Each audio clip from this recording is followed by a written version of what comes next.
Hello guys, welcome back to my channel. তো দেখতেই পাচ্ছ আমি অনেকদিন বাদেই আজকে রান্নাঘরে ঢুকলাম, তো ভাবলাম নতুন কিছু ট্রাই করা যাক। তো দেখতে পাচ্ছ এখানে মাশরুমস এনে ফেলেছি, ধনেপাতাও রয়েছে, আরও সবজি টবজি সব কাটা রয়েছে। তো তোমাদের সাথে মাশরুম গ্রেভির রেসিপিটাই আজকে একটু শেয়ার করে ফেলবো। প্রথমে গাজর, পেঁয়াজ, ক্যাপসিকাম, টমেটো এগুলো একটু কেটে নিলাম। তোমরা তোমাদের মতো ভেজিস দিতে পারো। দিয়ে ওটাকে ভালো করে তেলের মধ্যে একটু ফ্রাই করে নেব।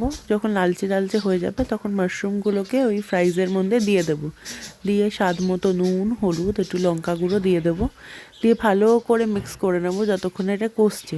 একটু কষা হয়ে যাবে ভালো করে, দেন এটার মধ্যে একটু জল দিয়ে দেবো যাতে ফুটতে পারে, বিকজ গ্রেভি বানাবো তো, তো জলটা দরকার পড়বেই।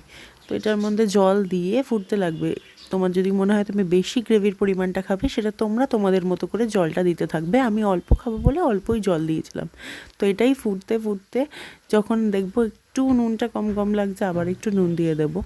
ভালো করে কষিয়ে নেব, 5 থেকে 7 মিনিট ভালো করে কষিয়ে নিয়ে একটু ঢেকে রেখে দেবো।